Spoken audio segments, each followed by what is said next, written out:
All sports, all plays. Yeah. All sports, all plays. All sports, all plays. 365, we making the plays. You talking the game, get you to the days. We're out in the court, the dime in the lane. Variety, topics, living the same. All presentation, sports information. In the airways, taking the nation. All sport, all plays, like working your faces. Grace at the field, so tie the laces. All sports, all plays. Yeah.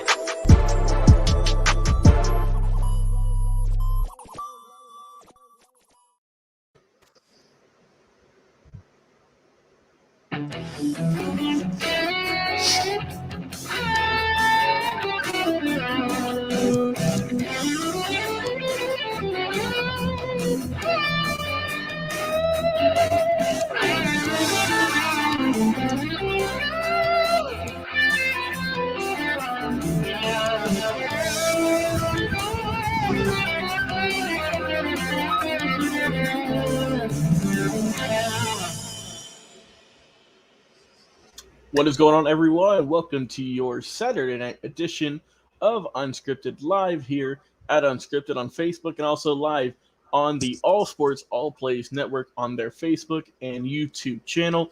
Please be sure if you like the video tonight, like it, comment, share, and subscribe. We are doing some great numbers on Facebook. We thank you all for tuning in and watching each and every week. We are live Tuesdays and Thursdays at 7 o'clock Eastern Standard Time and Saturdays tonight at 8 o'clock. If you want to join in on the debate, go to our Facebook page, click on the link, and you will be able to join in on the show and talk some sports with us. But I can't do it by myself. My co-host tonight, the improbable Jay McLovin. What's going on, buddy? What's up? Hey, listen, tonight we are getting the watered-down version of the Dallas Cowboys, Philadelphia Eagles. So I don't expect a lot of excitement in the game. Mm-hmm. And it's okay. Hey, listen, at the end of the day, man, hey, look, this game really don't matter. Hey, we are one game away from the playoffs, and I am excited. So, yeah, hey, it's good, Logan. I'm ready to get the show. I wish Frankie was here. But, hey, Frankie got to rest up. But we're going to have a good show regardless. Frankie's got to worry about his job and getting some sleep, so it's all understandable, of course. But, yeah, I mean, it's not a topic, but it's crazy. There's NFL football, Jay, on a Saturday. It was kind of crazy watching the Chiefs and Broncos. They just finished up about 30 minutes ago. The Chiefs barely pulled out in that one, a pretty close game. And up till the fourth quarter, man, the Broncos pretty much were in control. A costly turnover led to, the Chiefs taking over and getting the win. But man, I didn't see the Broncos playing tough. It was last game of the year. You kind of thought they might have just were going to lay down and kind of give up, but they put up a good fight. Do you think that this might save Vic Fangio for another season? Well, they said Vic Fangio is basically up in the air right now. Yeah, right? They're going to wait until after the final game. Yep. I think if he would have gotten this game, that certainly would have been, a little bit better for him. But, man, I think they're going to wait until after the season. I think they're going to wait to see what quarterbacks come available at free agency. I think if they can nail one of the quarterbacks in free agency, then that could. Because let's be honest, Nick Fangio is only a really good quarterback probably away from Coach of the Year, given that he almost had he had a fairly decent record with the team that he has. Yeah, and especially being kind of a more run-based team with Gordon and with Williams, who both, I think they've ran for maybe 1,000 yards apiece or close to it, I know. So they've got a good core there. They're still trying to figure out their quarterback situation. Drew Lock is still kind of iffy. And, they did have Teddy Bridgewater, but he just keeps getting hurt. Man, it sucks because he's such a good guy. And whenever he's this healthy, he does good, but he's got hurt too much. So we'll see what they can do there. And then, like you mentioned, we have the quote unquote for your term, the watered down version of the Cowboys and Eagles. I don't know if you've been seeing it, man, but on ESPN and stuff, they've been highlighting all the old games they played back in the 80s. Yeah. They're talking about some of the former players and whatnot. They're really hyping it up. But then we see Jalen Hurts taking a play, Micah Parsons taking a play. And it's just, you hope that it's going to be a good game because the Eagles are going to do all they can to get this victory. And if for the Cowboys, you really just hope no one gets hurt. That's pretty much how it is. You hope no one gets hurt and you come away with a win. That's great. But if not, then it's not the end of the world. You're still in the playoffs. Yeah, because I got to be honest with you. I think if I'm the Cowboys, I don't know if I'm playing all my top guys. I don't think I need to because it doesn't really have an effect on my record. The only thing the only thing you can take away from this game is maybe it's a momentum booster going into the season, but I don't think that's enough of a risk to if you get a fake injury or a trick injury or whatever. I mean, I don't know. Yeah, that game starts in about probably 15, 20 minutes. We'll be doing live coverage, giving you updates and stuff like that whenever it's going on. But let's get going, Jay. First topic of the night, keeping it with the NFL. The Panthers. They did say they're going to keep Matt Rule, which I'm not surprised they paid him all that money. Why not? Right. But they are listening to trade offers for Christian McCaffrey. So if you're any team in the NFL, I'm not going to say a specific one, but if you're any team in the NFL, do you take a chance on this guy? Because he's amazing when he's healthy, but he's just barely on the field, man. What would you do? Would you trade him? Yeah, I'm trading him while he had. Honestly, I think the Carolina Panthers. He does have injuries. I still think they're kind of in a rebuild mode. I don't think the Carolina Panthers are fully who they are. I might take a spot. I might take a chance on it just to get some draft picks because you think with Christian McCaffrey, you should net a number 1 draft pick. You could get I'd say probably a late first rounder, right? Right.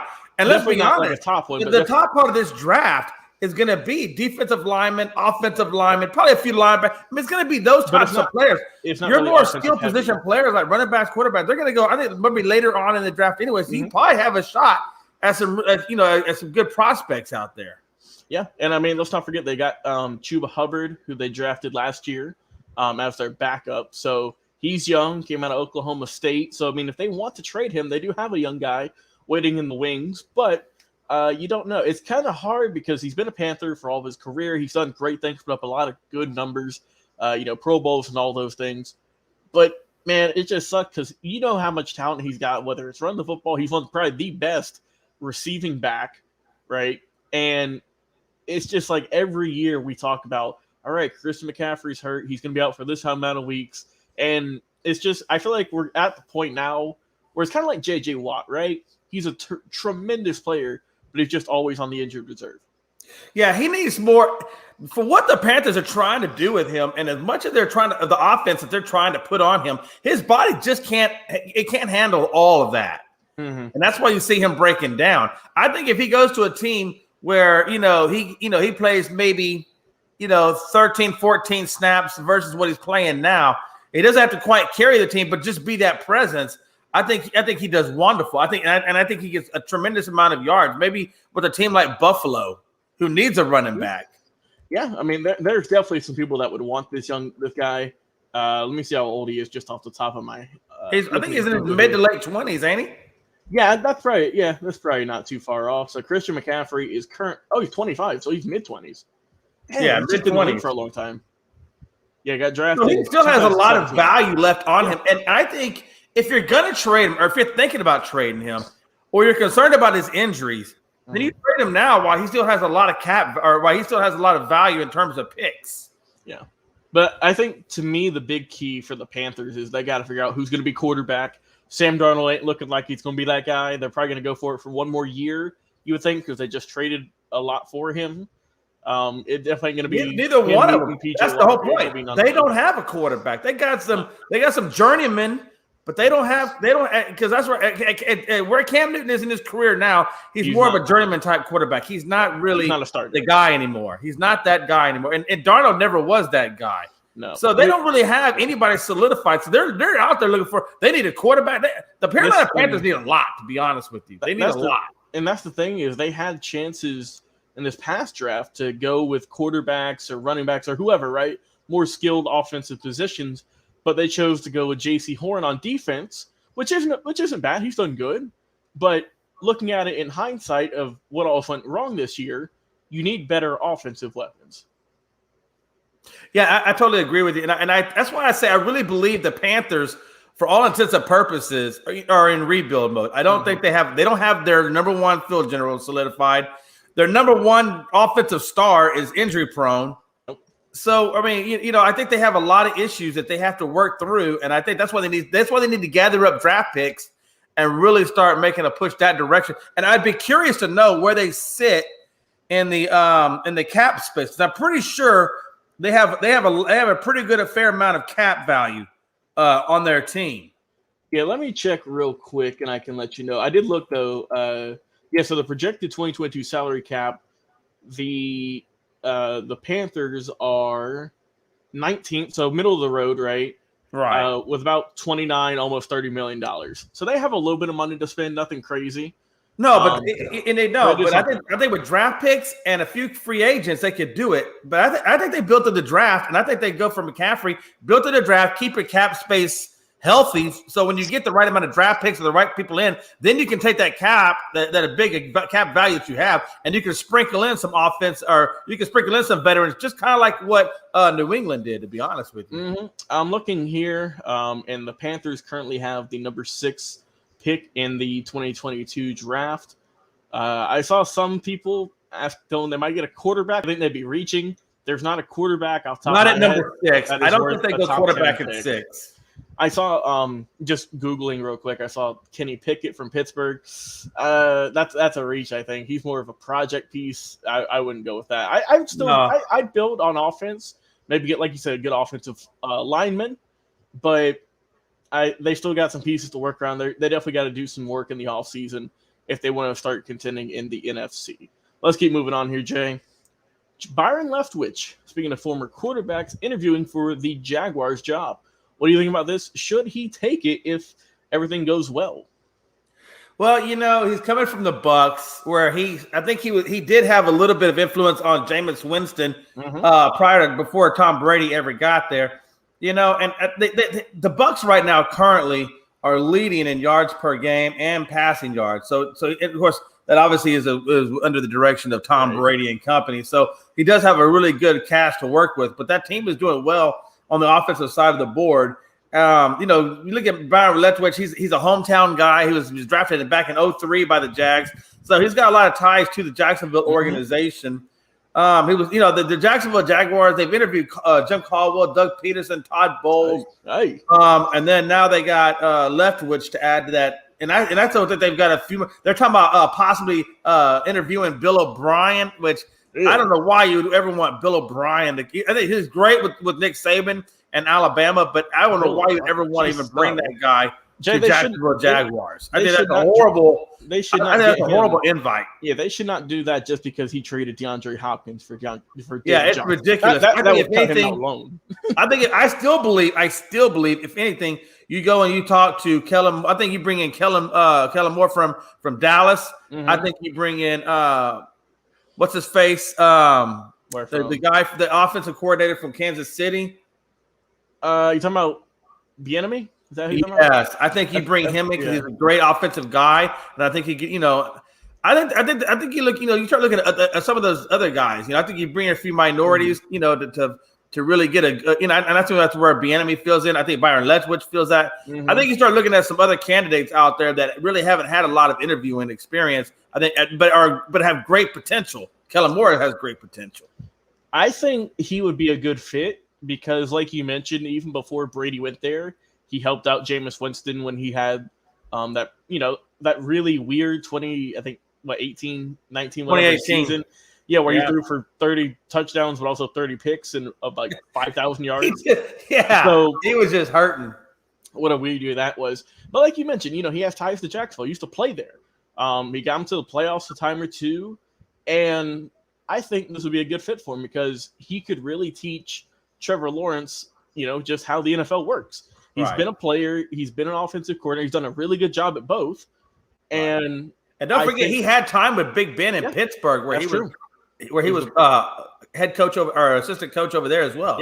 Yeah. So he's got experience with a lot of really good quarterbacks who were veterans, Hall of Famers. Yeah. And I think that you can now, because he's still young, you can go to Jacksonville. You can teach Trevor Lawrence a thing or two. If it works out, you look like you're a rock star. But if it doesn't, then you can say, well, Trevor Lawrence is a bust. So I think if the opportunity is there, I would take it because like I said, there's only 32 spots available in this league. And he's got a lot of people who are wanting him right now. I know everything's nice and plushy over there in Tampa Bay going for another ring. But at what point, JD say it's time to branch out, do my own thing, and create my own legacy now as a head coach? Absolutely. And do you think, because Jacksonville is going to come with their list of questions in that interview. Mm-hmm. So obviously they're going to be fired. They could probably be rapid fire interviewing with that guy for several hours. But I think I think if I'm Byron Leftwich or any coach for that matter that's going into the Jacksonville organization, I'm going to have a list of questions probably about a mile long. It's probably going to be a whole notebook filled with just a lot of things that I want to know how this organization is going to go, going forward, and if it aligns with where I'm trying to go. Because it's not just an on the field issue. Because we all know Jacksonville sucks. It's a culture, right? Because they brought in Urban Meyer, they thought he was going to be the great savior. Let's not forget the Tim Tebow days when they was going to be a tight end as a publicity show, and Urban Meyer got fired. The strip club or the dancing at the bar. Now he got fired. The racial stuff at the beginning of the year with the strength coach. So I mean, they've had a pretty awful 2021 season altogether. So I'm pretty sure the Jacksonville Jaguars. The first, if I'm Khan, if I'm the owner of Sean Khan or whatever his name is, the first question out of my mouth is, how are you going to improve the culture around here? What are you going to do to improve the culture? Because if I'm him, the first question I'm asking is, are you going to let me improve the culture and help me make smart decisions? Right. Because Jacksonville, they haven't done a whole lot since that the AFC championship game back in 2017, I believe. They haven't done much since then. They've traded away a lot of guys. They haven't been rebuilding the best. And like you mentioned, the word is culture. They need a new culture change. I think Byron Leftwich will be a great candidate and a great coach for the Jaguars. So I hope that he gets the job. I think it'll be a great fit, a lot better than Urban Meyer, because he can relate to the players a lot more. Being a former NFL player, NFL quarterback, he can help Trevor Lawrence. He can help the team. So I think it would work. I really do. Because you got to imagine I guarantee you one of the questions out of their mouth is going to be, well, we got this new quarterback, but he's not really all that. He didn't really have all that great of a season. Right. What are you going to do to develop him? How can you develop him? And if I'm Byron Leftwich, if I don't believe in him, you step up and say, hey, look, I don't think Trevor Lawrence, I can work with him. I don't think he's the guy. I would rather go out and get my own guy, Yeah. And we'll see. We will see. But like I said, I think Byron Leftwich, if it was me, I would hire him. But there's a bunch of other head coaches out there, but that's just my own personal preference. All right, going away from the NFL, we're talking about the USFL, the United States Football League. It was around a couple of years ago. It is all right. But they took a break, right? And now here we are, one more time, doing it again. They announced some head coaches. Jay, I'm going to announce some names here. So the USFL's back on. It's coming back in just a little bit. So the new coaches. We have Todd Haley with the Tampa Bay Bandits, Mike Riley with the New Jersey Generals, Kevin Sumlin with the Houston Gamblers, and Bart Andrews with the Philadelphia Stars. I mean, there's a long list of guys there who have, they've been in the NFL, they've been coaches. What do you think? I know there's a Dallas team in there, Houston team. Yeah, absolutely. So just so we do know, Michigan Panthers, Pittsburgh Maulers, Birmingham Stallions, and New Orleans Breakers are the other four teams that are going to round out that 8 that don't have coaches yet. But I'll tell you this. I'm going to tell you what I'm really happy about. I really liked the USFL back in the day. I like it. I thought it was a great league up until Donald Trump, who at the time was the owner of the Generals, decided he thought he could compete with the NFL and go from spring to fall, which I thought was the dumbest idea ever from a business standpoint, from a fan standpoint. It was a beautiful thing working in the spring. And I'm really glad they went back to the old formula and they're bringing it out in spring. As a matter of fact, I believe it was April 16th, and it's going to wrap up in sometime mid-June of the season. That's perfect. I believe they got 10 games total. So I'm really glad that they went back to the old formula of having it in the spring. And I'm really glad they brought back some of the old team names. Like, I'm a big-time Gamblers guy, obviously, Houston Gamblers. I loved it. We had Jim Kelly. I would like to go back and resurrect Jim Kelly, as a matter of fact. I'd like to bring the young version of Jim Kelly back to the Gamblers, but I can't do that. So we're going to see who they get. And, of course, you got the Generals as well, who was another original team. So I'm glad that we had some of the original team names, or they decided to keep the team names, because I love the idea of it. I just didn't like when Trump tried to go to the fall schedule. Obviously, that was their downfall. Yeah, and I was thinking earlier, I was thinking of the AAF, the American Alliance Football, whatever the heck that was around for half a season that didn't do much. That was what I was thinking of. But yeah, I'm excited, man. Like I said, when it was around the 80s, coming back now, fresh start. We got 4 experienced coaches here trying to make a name for themselves in a different league. We'll see who the other 4 coaches are going to be announced probably pretty soon, I would think. Like you said, the season kicks off in April. So we got about 3 months. There's going to be a lot. We're going to see a lot of former players, I think, kind of like the big three, right? We're going to see a lot of former NFL players who are still trying to cling on for playing some more football. A lot of college athletes who never got a fair shake, right? So it's going to be interesting to see just who all pops up in this league. Also, the XFL is coming back pretty soon also. So it's exciting, man. We get some different football other than the NFL that's a little bit more relaxed, you would say. Well, I like it too because it gives you like another side of football. Yep. Or more, it gives you more football, right? Now you get in the spring and the fall. Yep. But you also get, it also is a really great platform for players who are trying to make it into the NFL or coaches trying to get back into the NFL. It's a great experience for those guys because everything's still the same. So it's almost like a G League for the NFL in a way. Yeah, and I mean we really saw. Is a G League. I know there's a few of them, but the one that comes to my mind is PJ Walker with the Carolina Panthers. He was in the XFL, and he did good there. Got a job with the NFL, and I mean I know he's a backup, but still, it's a job in the NFL. It's not hard to come by. We get more football, Logan. I'm loving it. I'm ready for it, man. I'm ready for it to kick off. We got about 3 months left, and I know we're going to be covered here on the show. I'm ready for it.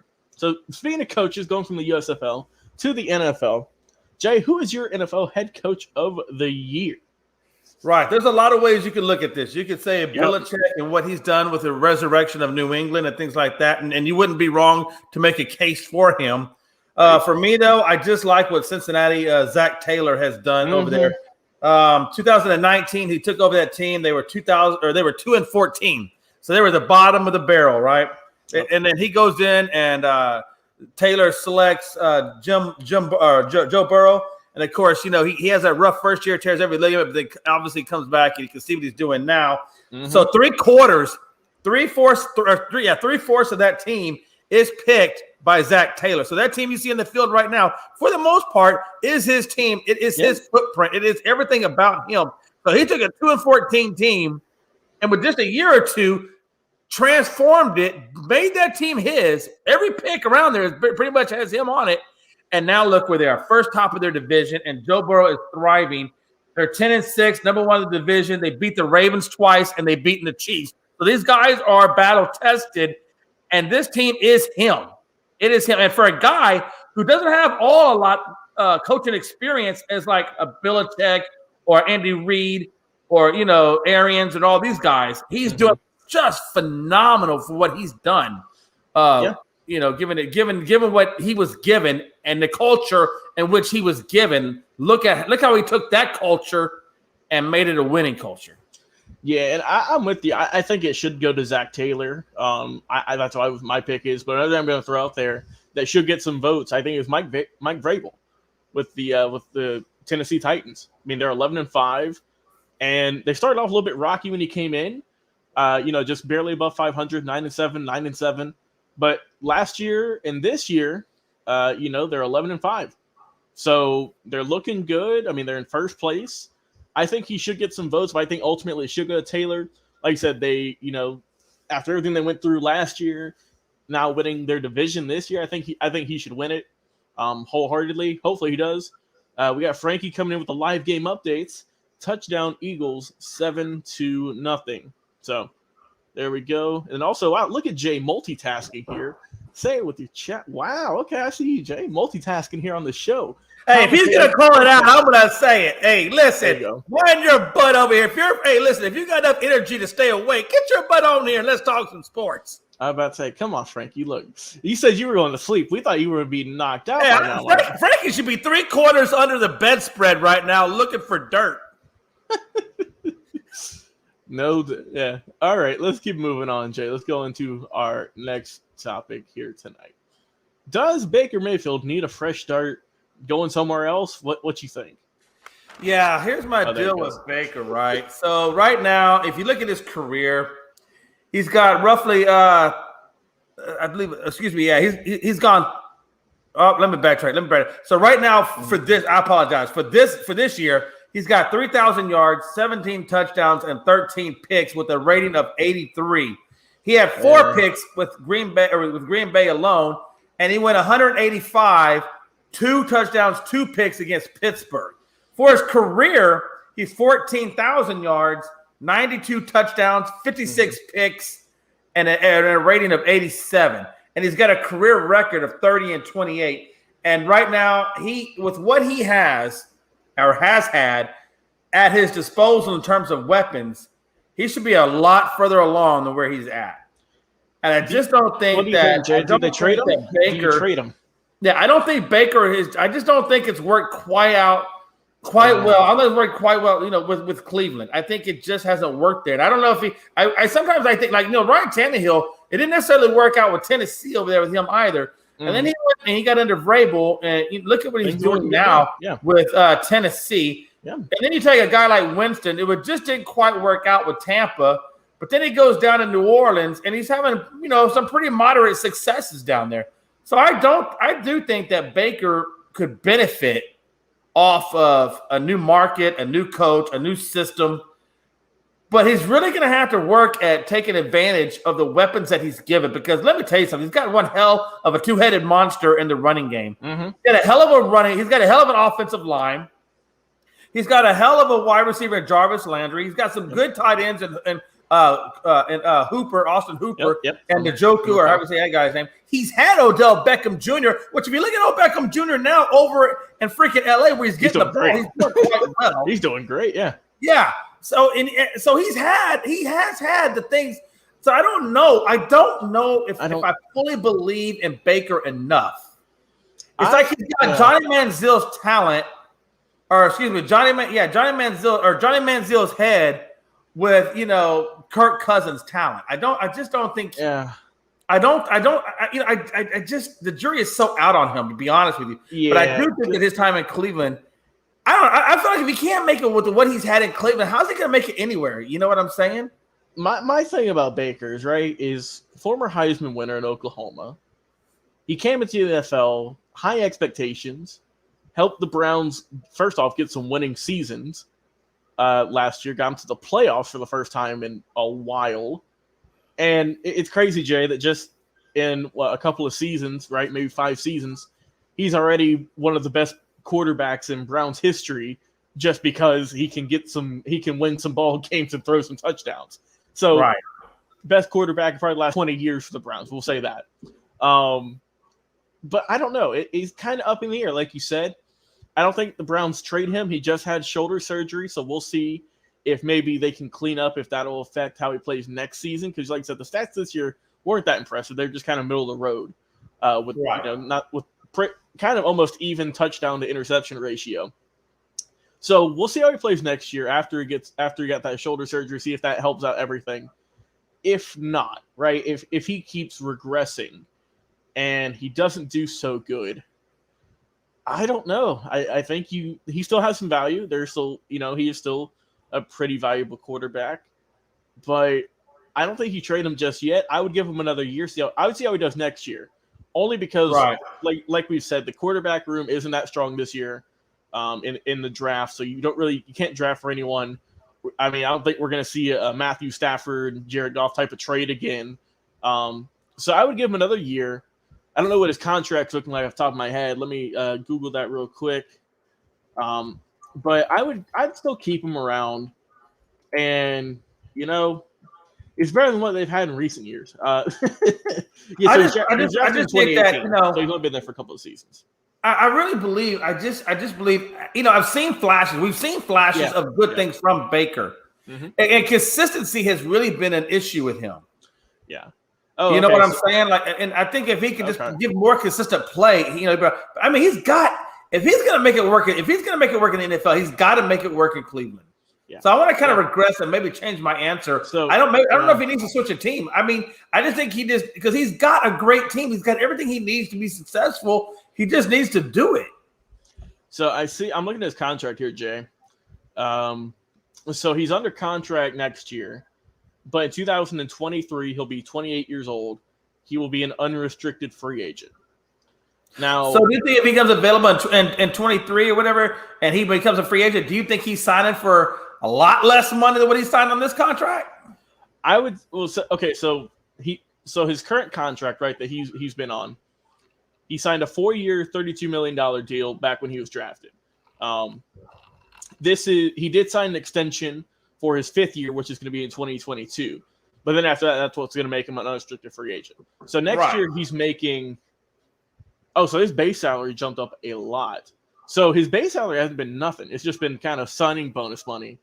He honestly, man, his base salary this year is under $1 million, but his signing bonus is $5 million in his.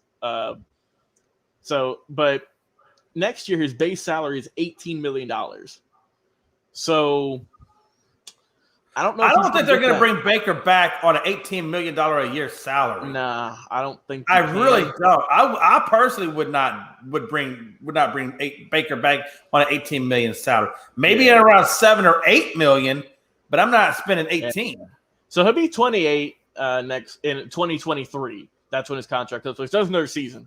So next year, he would have to have one. I mean, next year is a contract year, so he's really going to have to play lights out. Yeah, and I mean, sometimes, we see Jay. That's when some guys are top notch, or they fall off a cliff. So we'll see what Baker Mayfield is really made of next season.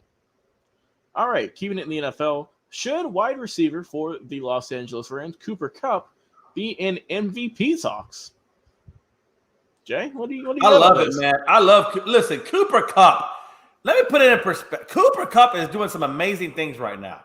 The guy's got 138 catches for 1,829 yards and 15 touchdowns, and we still got one more game to play. So I would dare say he's going to break the 2,000 receiving mark. I know for a fact. I'm calling it now. Cooper Kupp breaks 2,000 receiving yards this year. Guarantee he does that. And put it in perspective. Calvin Johnson has the record for most receiving yards at 1,964. Ooh.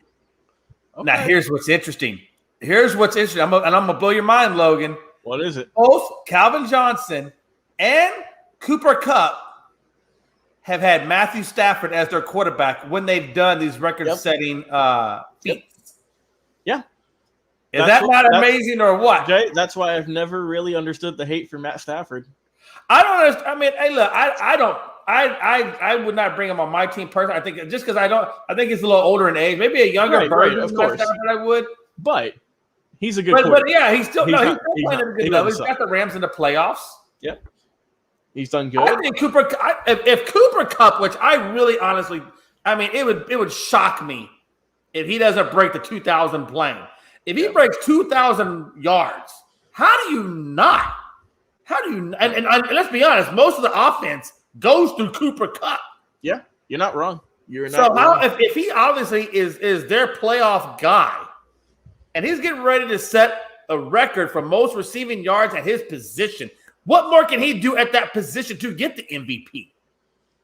Yeah, I mean, he's done some great things. Also, Jay, just an update, the Cowboys just scored a touchdown. Cedric Wilson with a 15-yard reception. I'm not worried about the Cowboys. You all know they're in the playoffs. They're in the playoffs. Damn. I love my Cowboys, but this is a watered-down game, Logan. This game don't mean nothing. I know, but hey, we promise. But for the fans out there, yes, it's 7-7. So I'm looking here at the MVP odds just because I'm curious, right? I want to see what people in Vegas, what they think. So Aaron Rodgers is their favorite. Tom Brady's next. Jonathan Taylor is up there. Then Joe Burrow, and Cooper Kupp is currently 5th in terms of just Vegas odds as of like a day or so ago. I'll be honest with you. The only way I'm giving Jonathan Taylor the MVP is if he broke the rushing record. Like he'd have to put well over 2,000 yards. If he had over 2,000 yards, then by all means, I'm giving Jonathan Taylor the MVP. I would put my top 3. I would go Rodgers, just no order. I'd go by Rodgers, Brady, and then I would go Kupp. Right. But okay? So are we basically saying then? Are we basically saying that the MVP award is strictly a quarterback award? There's nothing a wide receiver can do to get that award. No matter how well he plays, there's nothing he can do. If that's what we're saying. That's kind of what it's been based around, right? And I mean, same with college. It's primarily been quarterbacks up till last year, right? We saw political BS. I call political bullshit. I think that he should get some votes, right? But I don't think they're going to let him get the win over Aaron Rodgers or Tom Brady. I don't think they're going to do that. I would want him. I think best case scenario, realistically, Jay, I think he'd get some third place votes. But he deserves, like you said, he's definitely the best wide receiver this year. He's going to win whatever. I think Unscripted needs to start a petition to change the current state of this award. They should, yeah. Because honestly, it's ridiculous that a quarterback position, just because you're the quarterback, that means you're automatically in that. Just that group is really all we're really looking at. We're not looking at the feats of another position. I think it should be, whoever's doing the best at that. If you're breaking records, if you're breaking records at the wide receiver position, or if you're breaking records at the running back position, I really believe that should take precedence over what the quarterback has done. Yeah, because you can't tell me that Cooper Kupp, if you take him away out of there, that the Rams are in the playoffs. Just like you can't say the same thing with Brady and Rod. You can make the case for all these guys.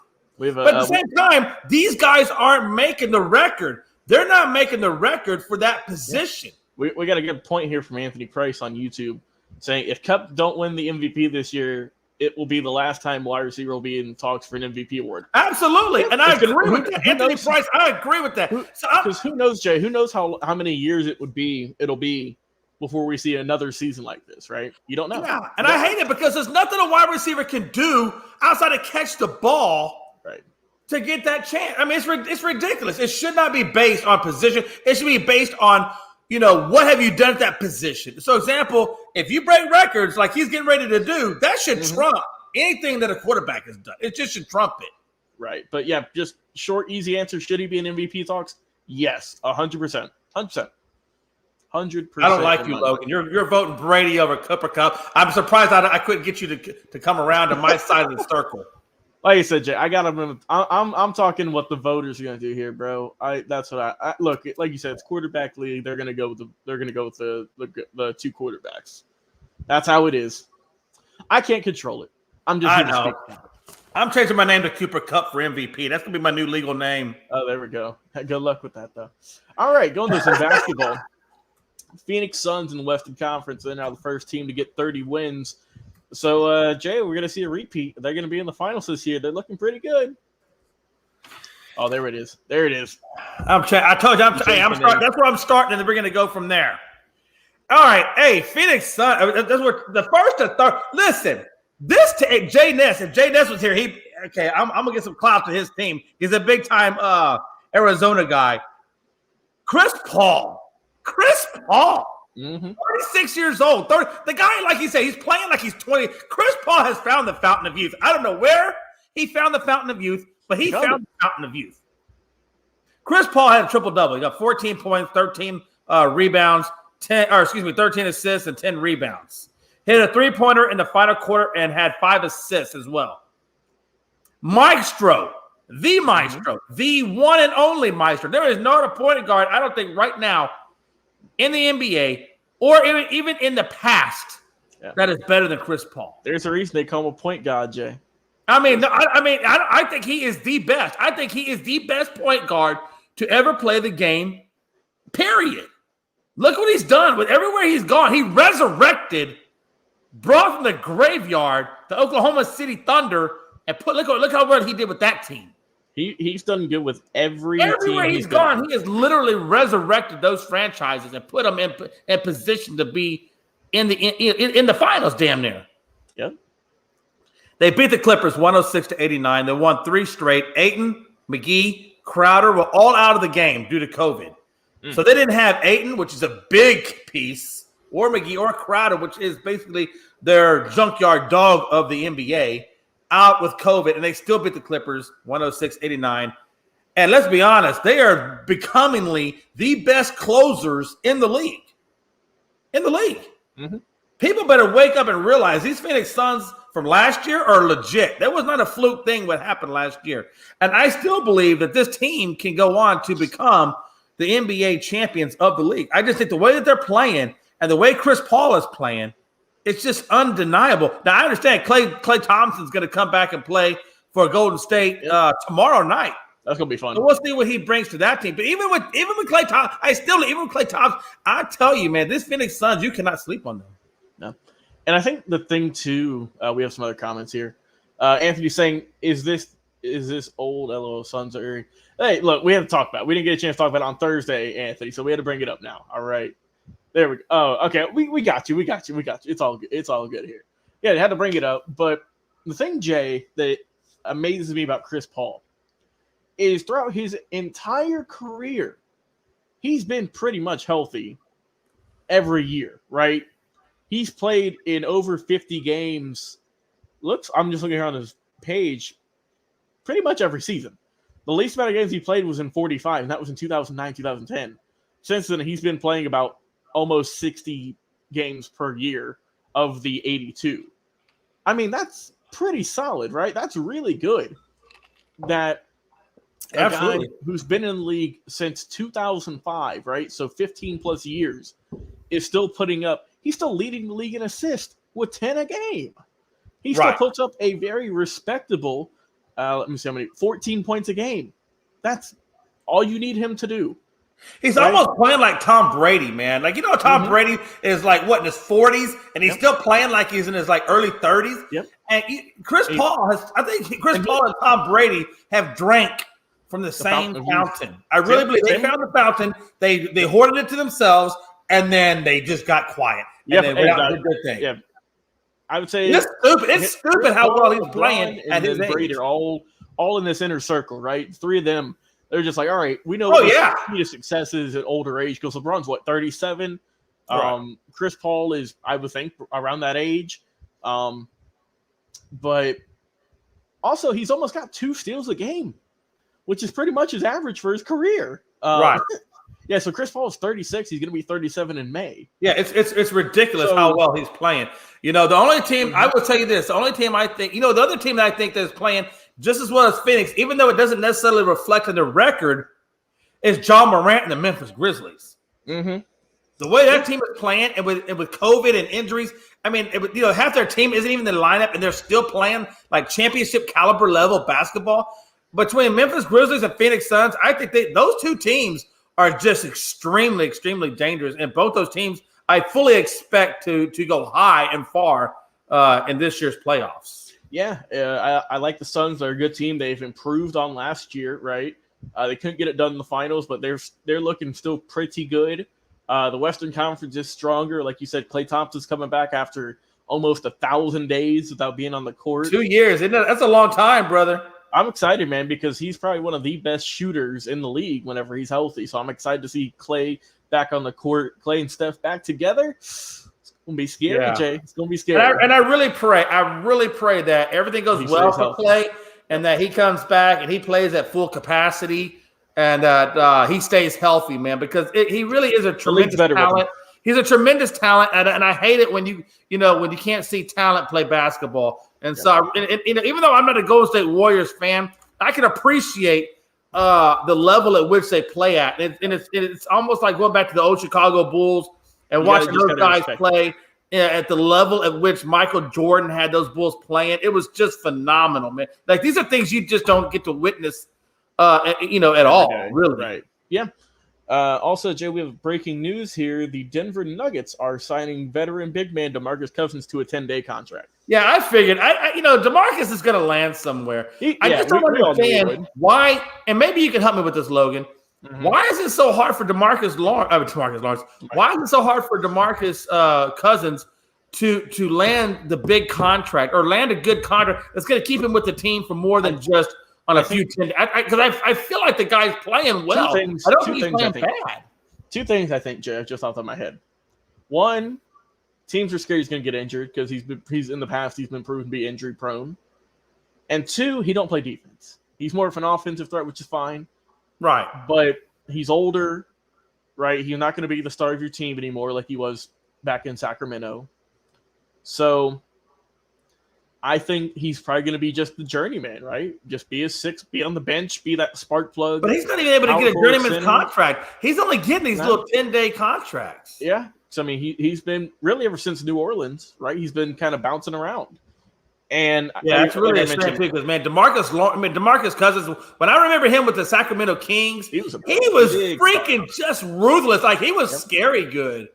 Yeah, but like I said, I think for me, it's the lack of defense and teams don't want to sign him to, especially like you said.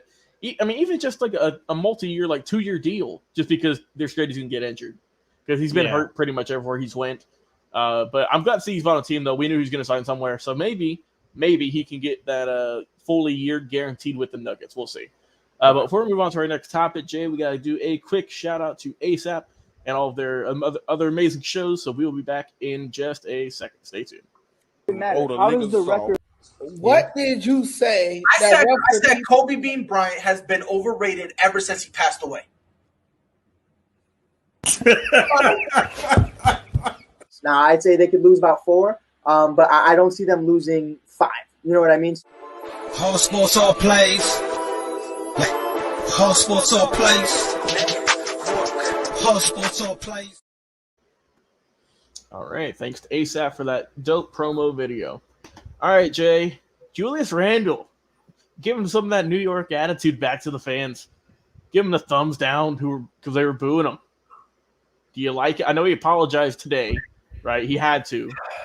But you know he didn't want to. His PR team, the team probably said, hey, you know, Julius, unless you want to get beers and pretzels thrown at you the rest of the season, you should probably come out and apologize. But I like it, though, because he's always had a kind of a swagger and attitude about him, right? And that's why I think he's such a good fit on the Knicks. Because, I mean, let's face it, Jay. If you take Julius Randle out of this lineup, the Knicks are even worse than they are right now. Oh, yeah, they're done. So, they're done.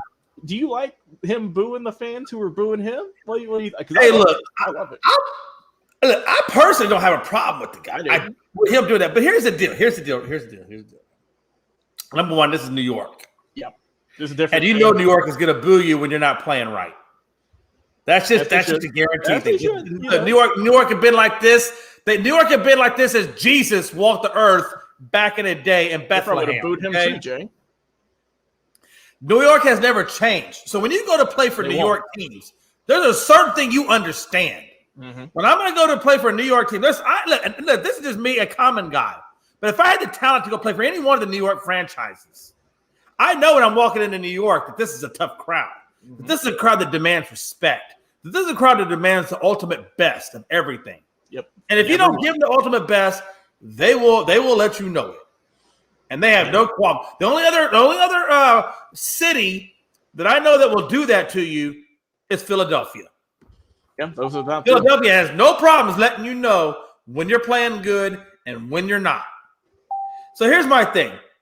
Julius Randle, did you not hear anything at all on ESPN about when they did the thumbs down thing in baseball? Over with the Mets and Javi Baez. And how well did it work out for those guys? They're gone. they ain't on team. I'm just saying. Listen, I'm a believer that if I want to do the right things, I'm looking at past behaviors so I can do the right things, and I'm gonna learn from it. Because let me tell you something: nothing is more important to me than my ducats. Mm-hmm. And sometimes you get ducats, by endorsement deals. So when you're out there doing things like this, even though it is, understandable and on an emotional level, I get it. You knew you were going to have to apologize when you did it. Yeah. So you knew that was already going to be a foregone conclusion. That was a foregone conclusion. But then you had to say to yourself, if I'm not a popular guy, especially in a big market like New York, mm-hmm. if I do things that are unpopular, how is that going to affect my endorsement deals? How is it going to affect me in the pocketbook? I think overall, and I'm not saying right now, but I'm just saying going in the future. You know what I'm saying? He did the right thing. He probably will be able to resurrect himself, but it just doesn't look good. It doesn't sit well when you're telling a crowd of New York, pardon my French, to shut the fuck up. Yeah, because that's pretty much what he was doing. And that's exactly what he even said it in an interview. He came out and said it. He clarified it. He owned it up. He owned up to it. Yeah, he owned it before the apologies. When he was in the locker room talking to the reporters, he said it to the reporter. The reporter asked him, "Hey, Julius, what did you mean when you gave the thumbs down? What was that all about?" He said, "Basically, I told them to shut the fuck up." Yeah. I mean, I don't have an issue with it, Jay. I mean, we saw it in baseball, right? I mean, why not, right? The fans are giving it to you. Why not give it back to them? You're not disrespecting them. You're not saying this isn't like Julius Randle isn't saying that these fans suck and to go hold, right? he's saying he's dishing it back to them. They're booing him for missing shots, right? For not hitting his free, whatever it may be, right? He's going in with the expectation. He's going in to New York with the expectation. If I give you my best, right, and we're not playing all that great, then I expect you to give us love, right? And I'm sorry, but I have this theory, Logan, and maybe I'm wrong in this, but when you live a life where you don't expect things, then you don't really get too pissed off about when you don't get what you thought.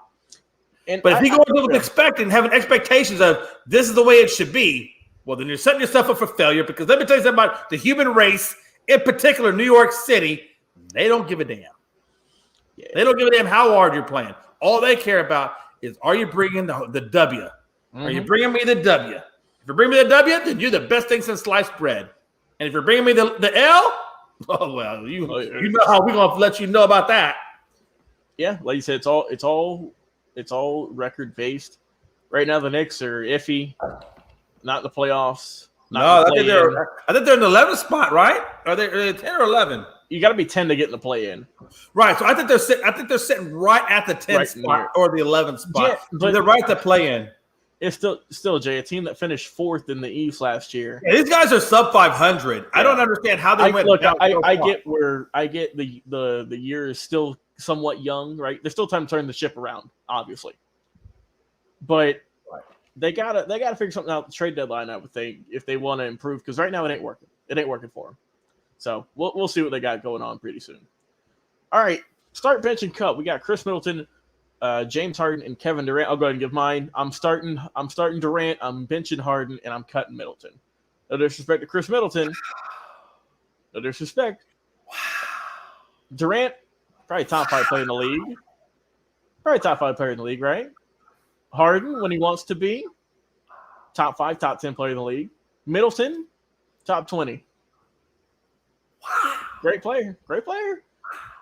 But Harden and Durant, they can give you assists. They can give you a lot of points. And Middleton is a great player, but he can't give you the exact same clip as both of them.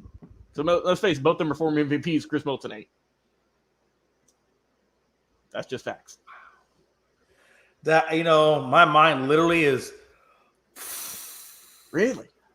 I'm gonna tell you why, Logan. Okay, what do you got? And I look, and what you're saying is not. I mean, you're making valid points. It's not like you're not making valid points. You're making very valid points. But I want to take it in a different direction of what you're taking it. Okay, what you got? But first of all, I want to let's look at the numbers first, and then just so we can kind of see where each player is, and then I'm going to give you the intangibles about why I think just the opposite of that. First of all, let's get it out of the way. That Mr. Captain Obvious. Yeah. Durant is being started. Okay, that's a given. That the difference between me and you is Harden over Middleton. So here's my deal. Middleton plays 31 minutes, 18.6 points, and he gives you 5 rebounds and 4 assists. Harden gives you 36 minutes, 22 points, 8 assists or 8 rebounds and 9 assists. Okay. So Harden does have the slight advantage with minutes, points, and basically everything he has. He has a slight edge. But here's where I look at more than just beyond the numbers, right? This is where I look at. Number 1, Chris Middleton has an NBA title. Number 2, Chris Middleton was a very, very, very, very viable person that contributed towards getting that title. Right. Number 3, he hardly ever misses games. So you got a guy who's consistent, NBA caliber or NBA championship, and vital part of that. I mean, Giannis obviously got it, but this is like his number 2. This is Batman and Robin. This is Scottie Pippen and Michael Jordan. That's how valuable this guy is. Then I look at Harden, a guy whose pedigree is known for is choking in the playoffs, not being the guy, can't carry a team, misses a lot of key shots in the playoffs, which I've seen him miss a lot of shots in the playoffs. Oh, I know you have. I look at the intangibles, and when I'm trying to get an NBA championship, I feel much more confident riding the coattails of Chris Middleton than I do of James Harden.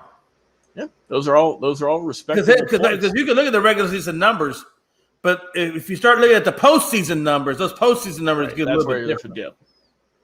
We have some. I'm going to say, for me, it's not about the points in the regular season. Mm-hmm. It's more about the intangibles of the playoffs. Right. And I just think that Middleton is a much more playoff-proven guy than Harden is. Harden just has, he just had. I don't know what goes on with him in his brain. It's not like he doesn't perform the playoffs. I'm not going to say he doesn't perform the playoffs, but when you need that shot, when you really need that shot in this clutch time in the playoffs, he misses it more than he makes it. We have. So basically, I said all that to say that I'm benching Middleton and I'm cutting Harden, and I hate to cut Harden because listen, I got a lot of loyalties to Harden when he played with Houston. I mean, for a long time he was with the Rockets, and I rode the Harden wave for a very long period of time. But I always got let down by Harden in clutch situations. I got let down by Harden, and it's very hard for me to move on from those moments. Yeah. Understandable. Also, an update on the football game. The Cowboys are up 10-7 now. Second quarter just started. And we have some, I would say, controversial statements here. Anthony Price is saying the effing disrespect. KD said Kyrie Irving is better than AI. Ooh. Anthony, you just gave us a great topic for Tuesday. Yeah. We're going to save that. So tune in on Tuesday. And that's going to be the first topic. I promise you on that. Yeah, I'll put it in our oh, wow. That's going to be our first topic on Price, Tuesday, Jay. I'm letting you know, Price, I'm letting you know right now. If you want to come on the show, get on here. This topic is going to be in there because I want to talk about that. That's a very, very good point. Anthony Price, that's a good point. And I want to talk about it. Is Irving better than AI? And we're going to debate that, Irving. Yep, we're going to debate that in full. Give it its love on Tuesday at 7:00. He also said, random question: what do you think about what AB said about Tom Brady? It was, because we didn't get a chance to touch on it. The man's crazy, Jay. He's insane. Hey, real quick, but you know what though? Hey, listen, I get it. He handled that situation so poorly, bad. Awful. But I will say to his point, to AB's point, I don't like coming to his defense too much because he's done a lot of wrong things. But he does have a point. He went to battle for Gronk, but he didn't go to battle for AB. And these guys are look. AB's got a Super Bowl, and he had contributing factor with Pittsburgh to get that Super Bowl just as much as Gronk did. So why would he not go for AB? But I will say this. Here's the deal. We all know. But Logan, before we because I don't want to open up a wormhole here because we all know, and I said this even in the unscripted chat. AB did not under this umbrella of this question. AB, I'm gonna tell you right now, and AB, I hope you're listening. AB, let me tell you why Gronk got what he got and you didn't get what you got. Gronkowski doesn't have a reputation like you have. Right. Reputation is everything. And what you did by walking off the field further cements why you are on a play-in. If you do crazy crap, if you do what you do with the Raiders, the New England Patriots, every team he's been on, and you're gonna get paid on a play-in because they don't know what you're gonna do next. Yep. So you're always gonna be on a play-in based on your reputation. You want to know why Gronk got the money? Because Gronk has a great reputation. Gronk is marketable. Yep. You're not marketable. And you don't have a great reputation. So their teams are not going to give you as I said to Jerry Maguire, you're not going to see the fucking Quan. Two things, Jay, to go off what you said. First off, I don't think Antonio Brown is correct in saying that Brady never vouched for him. Brady's would have got him his contract to get to exactly in the first place. If it wasn't for Brady, whenever he was maybe would never even been on that shit. He would still be riding the couch. Whenever Brown was cut from New England, right? No one wanted him. No one signed him until Tom Brady got to the Buccaneers and said, "Hey, this guy can help our team. He can get us to a Super Bowl." What did they do, Jay? They won a Super Bowl, and Brown caught a touchdown in it. Right. To go off your point with Gronk and comparing the two. Look, Gronk's not the most sane person either, right? Gronk's got a crazy personality. But I don't think we're going to be seeing him throwing stuff around, and you don't see him go doing stuff off the field, right? That's insane. That is getting him in trouble and making his team look bad. There's a reason that you see Gronkowski on TV shows, on commercials, being marketed. When's the last time Antonio Brown, beside the Madden cover, was on any commercial or any endorsements that you saw? Right. Beside that podcast that he was on that was basically just all over him, right? To say it in a PG term.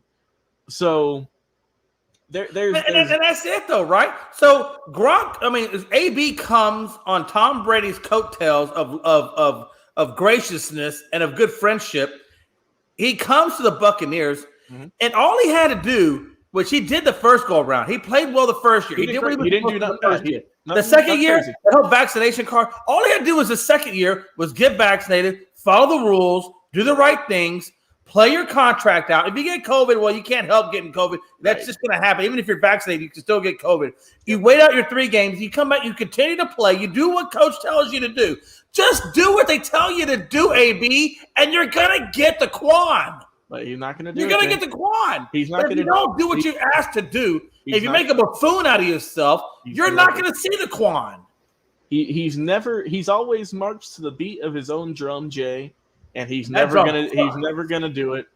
And just to go off your point, if he would have paid that personal chef all of that money, that chef wouldn't have been pissed and said, "Hey, pay your bills, AB. Damn, pay your bills. Pay your bills. Don't act like a fool.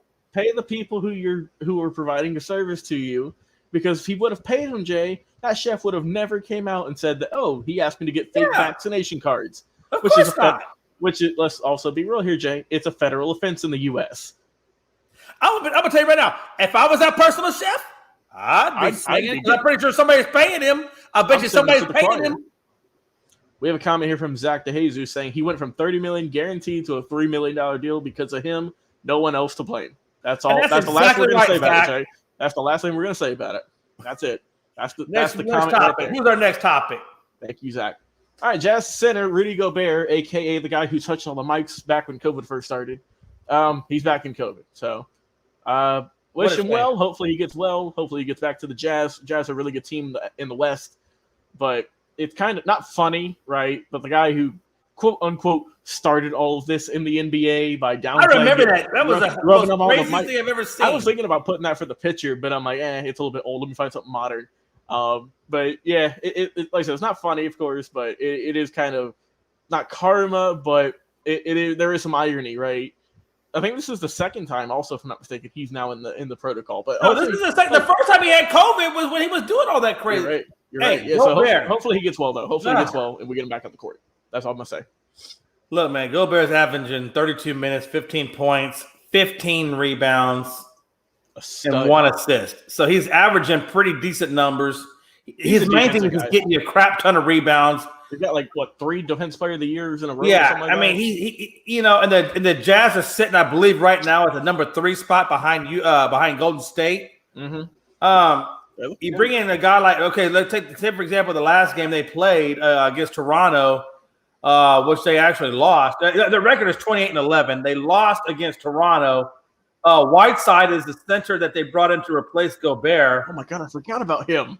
Yeah, exactly. And a lot of people do forget about him. But Whiteside came in, struggled a little bit against Toronto, and gave you 7 points on 7 boards. So here's the deal, Gobert. Hey, here's the deal, Gobert. Get your butt off of COVID. Get your butt off of COVID and come back, because how long? Okay, let me ask you this: Gobert's on. He's probably what? He's going to be out the league for 7 days. Is it 7? Is it 10 days or 7 days? I think 10. I think 10 is what it still is. It could. So 10 games. So 10 days are probably net you what? 3 or 4 games? 3 or 4 games. Yeah. They're not gonna do well without Gobert on the court. Let's just put it that way. Mm-hmm. So I can see them. I can see the Jazz, because of Gobert going on COVID protocol. I can see the Jazz slipping down, 1 or 2 spots. Yeah, I mean, it's going to be tough without him, obviously. And also, my God, Jay, when you brought up Hassan Whiteside, that's a name I haven't heard since 2016. Right? Exactly. Let's not forget with the Heat, right? He was getting, I think he probably led the league in rebounds or was close to it. He was a defensive guru. But then what And happened? they struggled against Toronto, Jay? of all people, in Toronto. But then what happened, Jay? Just like we see with a lot of players, they have a breakout performance, they get that money, and then they fade into obscurity. Pretty much. So here's a question, man. How do you think that with all this COVID craziness going around, do you think that it's going to affect the playoffs? Do you think we're going to maybe get a slightly watered down version of the playoffs if I would continue to do what it's doing? Worst case scenario, obviously the bubble. Don't want the bubble. I would say like I said, because the playoffs are in June, give or take.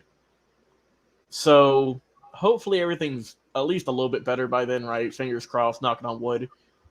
Let me ask you a different question. I would say maybe. No, let me ask you a different question. Because I want to go a different direction on this because we know what that answer is. But let me ask you this. This is what I really want to get. Would it be stupid? Would it be irresponsible, dare I say?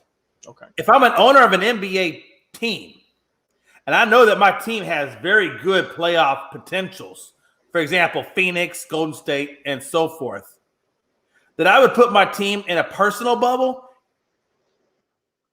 You know what I'm saying? Before games, that way to prevent them from getting just for the playoff. Like you can have your personal bubble, right? Yeah, have rules, have guidelines, and like a bubble-like atmosphere, just to keep my guys from getting the COVID back. You know what I'm saying? See, that's the thing. Can they do that? Can a personal team put themselves in a bubble-like atmosphere? I don't know if the players would be good with that though. After what happened, all the uproar we saw last year, I don't know if they'd be willing to do all that. But they probably won't. That's why I think we're going to get the watered down version. Because let's be honest. Let's be honest. If you're waiting to the playoffs to go into a bubble, you're more than likely not going to prevent COVID from happening because COVID can strike at any moment before you go into that bubble. Because even if you're, you can actually carry COVID into the bubble. Even if you're fully vaccinated, have the booster, all that good stuff, you can still get the Omicron, right? My mom is vaccinated, and she got COVID, which I'm pretty sure she got the Omicron variant, and she got the booster as well. Yeah, so it looks like I would say there's no hope, right? The world's right, but it hopefully everyone is. I mean, obviously, if you're playing right now, you're pretty much vaccinated, like 90%, 90+% in the NBA. But it's I think worst case scenario, right? Just I'm gonna give you two, obviously full bubble. Because let's not forget Toronto, they still don't have fans. The Raptors ain't playing with fans right now, right? Which is crazy still. Where's Toronto? Because Toronto's not even playing in Canada, are they? They're playing in the US. They're still in Canada. They moved back. Are they in Canada? Mm-hmm. It's just that if you're not vaccinated, right? So Kyrie, just a side note, Kyrie can't play in Toronto because you have to be fully vaccinated to go across the border. So he can't play his road games in Toronto either. So if you're fully vaccinated, you can play there. But I don't know, for whatever reason, I'm not too sure. They're just not allowing fans in. Hopefully they get fans by the end of the year. That'd be great. But I say worst case scenario, you got the bubble. The second worst case, 50% capacity for fans. Right. 50%. Hey, I'm going to tell you right, before we go on to this topic real fast. Hey, Brooklyn Nets, if I'm you, I'm going to do the smart thing. I'm going to tank. I'm going to tank to the 6th spot. I'm going to tank to the 6th spot so Kyrie Irving can actually be a beneficial factor in the playoffs. I'm just going to put that out there. Brooklyn Nets, you might want to think about tanking. We'll see. Update on the game, 10-10, all even. 10 minutes left in the second. All right, Jay, final topic. Will TJ Watt break Michael Strahan's single-season sack record? You can see on the screen here, Strahan in 2001 got 22.5 sacks. TJ Watt this season currently sits at 21.5, so he needs one sack to tie it, 1.5 to get the new record.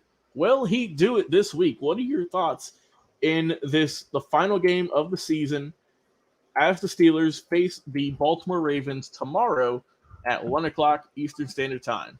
And also keep in mind, Lamar Jackson is not playing, so it will be Tyler Huntley, I believe, at quarterback. Hey, by the way, Huntley's going to be a starter somewhere. He's going to get a bag. This dude, Huntley, is no joke. I don't care which one starts. I think you got a legit shot at winning no matter which one of those you start because he's done good. they're both very dynamic quarterbacks, right? In their own right. So Huntley, hey, he's a bad dude. Hey, here's the deal.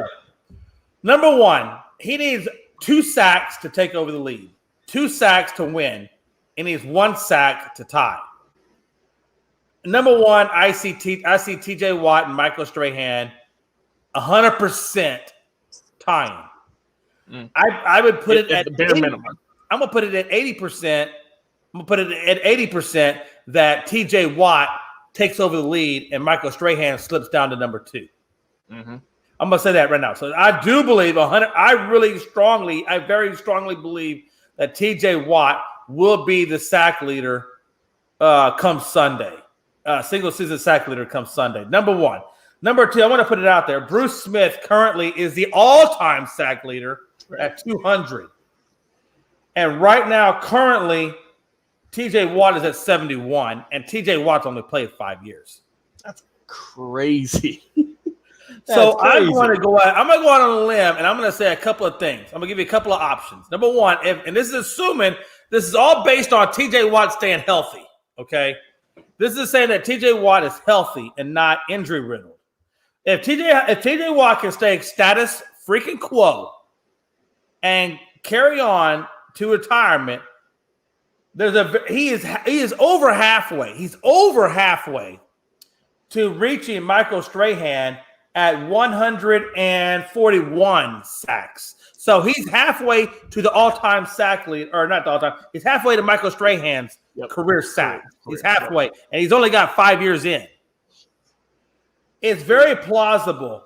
It's very plausible that I believe he can reach at least Reggie White. No, excuse me. I'm going to say I think it's very plausible, quite honestly, 5, 10, 15. If he plays 15 years. Get him around 20. Yeah, 20 years in the league. If he plays at least 15 to 20 years, it's very plausible that he could catch Bruce Smith at 200.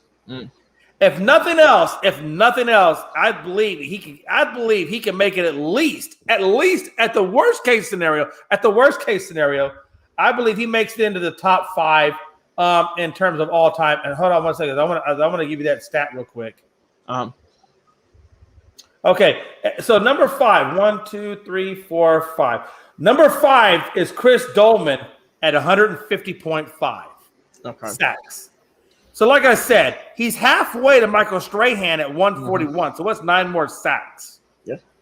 It's very plausible. I'm going to say right now, I would give it at least 70% chance that T.J. Watt makes it into the top 5 in terms of sack leaders.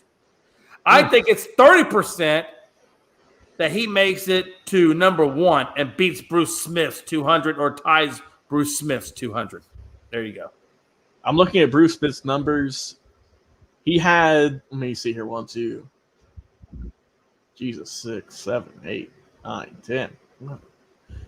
He had 13 seasons, Jay. Yeah. Out of 19. So he played for 19 years. 13 of those 19 years, he had over 10 sacks. Yeah, Bruce Smith's a 10 beast. or more sacks per year. People don't understand how good Bruce. And for a guy who never won a Super Bowl, he was a damn beast. So let's just go from 37 to 40, right? Give him 4 years of football. At 37, he had 10 sacks. At 38, he had 5. At 39, he had 9 sacks. And in his final season in 2003 for Washington, when he was 40 years old, he still had 5 sacks. Yeah. Bruce Smith was like, and he started in only 8 games. I think Bruce Smith was also one of those guys. He's one of the most healthiest guys too. Yeah, I think Bruce Smith was one of those guys that drank first. Yeah. He drank first out of the fountain of youth. I think Brady copied Bruce Smith, or at least I think Brady called Bruce Smith and said, "Hey, Bruce, this is how I think the conversation went. Hey, Bruce, I'm coming into the league. I want to play 40 years. What was your recipe? Where was the fountain? Can I go to the fountain? Where's the fountain located?" And I think Bruce said, "Hey, let me tell you something, Tom. For 1995, over a period of 7 years per month, I will tell you where the fountain of youth is." Yep. And I think Tom Brady went there, and then he passed it down so forth, to Chris Paul, and so forth from there. So I think Bruce Smith drank from the fountain first and then rented it out to Tom Brady, who thusly rented it out to Chris Paul. And I think that's how that went. So Bruce Smith started when he was 22 in 1985. TJ Watt started when he was 23, right? So they're only a year apart. Right. TJ Watt last year led the league in sacks with 15. The year prior he had 14.5. The year prior he had 13. And now he's got 21.5 sacks. So he needs another, 13 years, 14 years until he's age 40 or 41 to reach the amount of years played that Bruce Smith did. But he's averaging, like you said, he's got 71 sacks in his career so far. And hey, correct me if I'm wrong. Mm-hmm. Was Bruce Smith a defensive end? Yes, he was a right defensive end. TJ Watt tells you, but that tells you. Watt, let's not forget, TJ Watt's a linebacker. No, that's kind of where I'm going with that. If a linebacker can pass a defensive end, that's more impressive, man. He's got longer to run. He's got exactly. More and that's my whole point. That's really my whole point in a nutshell. And let me tell you something, guys. I want to tell you something right now. For those of you who don't understand this, let me put it in a different perspective. You got a guy like Micah Parsons coming in, who's got 13 sacks. If he played tonight, he may get 14 or 15 sacks. And that's year one. That's year one. And Micah Parsons is the kind of guy that you could play him any number of different spots. And we talk about ceiling. We talk about John Morant versus Doncic and whose ceiling is higher. I'm not in any way, shape, or form trying to put Micah Parsons up there in the conversation of a TJ Watt or a Bruce Smith or Michael Strahan, but I will say, or even a Lawrence Taylor.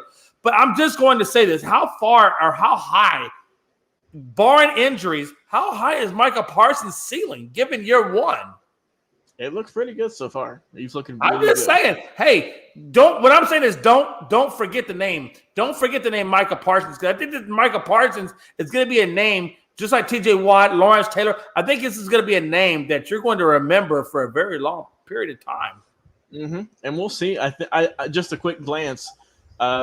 Kevin Green is the last linebacker.